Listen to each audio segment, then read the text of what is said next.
c'est une famille, donc c'est plutôt facile. Parce que c'est des gens qui sont vraiment des passionnés et qui plus est, ils ont un projet qui est vraiment bien à eux puisqu'ils créent eux-mêmes leur châssis. C'est-à-dire qu'on n'a pas un châssis que tout le monde utilise, on a vraiment quelque chose de fait à la maison, made in France si on peut dire.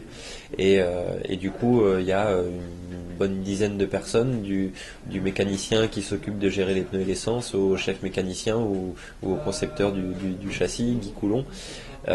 Donc ils sont tous à Bormes-les-Mimosas dans le sud et ils vivent tous là-bas et moi j'ai été passer un petit peu de temps avec eux, c'était formidable.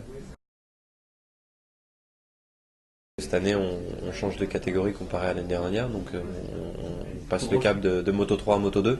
C'est un changement qui est énorme et qui a été énorme pour tous ceux qui ont fait ce changement, puisque voilà la puissance de la moto est démultipliée, le poids de la moto aussi, le gabarit, donc ça veut dire qu'il y a beaucoup plus de paramètres à prendre en compte, beaucoup plus de choses à gérer, que ce soit sur un freinage, une entrée de virage ou une sortie, donc ça veut dire que quelque part on repart presque d'une page blanche et c'est comme un nouveau sport.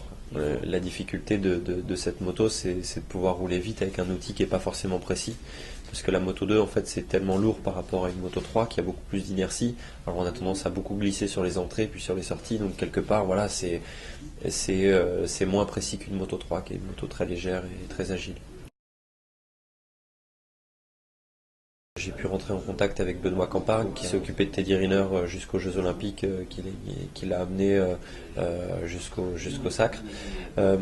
Maintenant cette année il a fait le choix de travailler avec Romain Grosjean qui est pilote de Formule 1 et puis moi, donc ça veut dire qu'on est deux. On a un groupe qui est assez sympa puisqu'on s'entend vraiment bien, Romain et moi. Et on travaille tous les deux à l'INSEP. Donc ça veut dire que sur Paris, j'ai découvert quelque chose qui était, enfin, que je voyais à la télé ou dont j'avais entendu parler. Et quelque part, c'est pour moi une chance incroyable de pouvoir rentrer dans ce genre d'infrastructure. En tant que sportif, c'est important d'avoir des objectifs à court, moyen et long terme, c'est plus une nouveauté. Donc nous, à court terme, c'est ce que j'ai exposé, donc les points. À moyen terme, c'est d'arriver dans une deuxième année et de performer en Moto 2. Avec Tech 3, ce serait vraiment une très bonne chose, parce qu'on a un projet sur 2 ans. Et puis ensuite, à long terme, ce serait d'arriver dans la catégorie Rennes et de pouvoir y performer aussi, quoi. Ça va plus vite.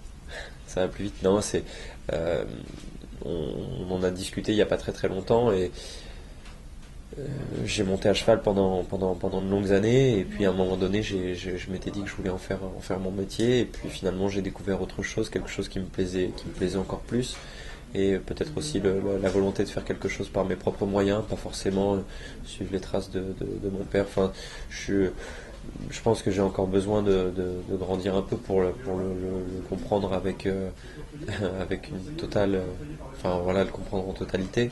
Maintenant, c'est sûr que si jamais j'avais voulu faire ça avec tout ce qui s'est passé au Haras des Bouleries et donc maintenant le pôle européen du cheval, ça aurait été une bonne opportunité pour faire quelque chose de bien. Tout simplement en allant au lycée avec ma 50, en mettant des pots d'échappement avec mes copains, en faisant la course et voilà, et c'est à ce moment-là que j'ai commencé à m'intéresser à la moto, à acheter des magazines et puis à regarder s'il n'y avait pas quelque chose d'accessible pour pouvoir me lancer. Donc ça a été la filière fédérale tout de suite. Et puis finalement tout s'est enchaîné très rapidement et des championnats de France Promo Sport, on s'est retrouvé en championnat Open à l'époque qui s'appelle le championnat de France Superbike actuellement.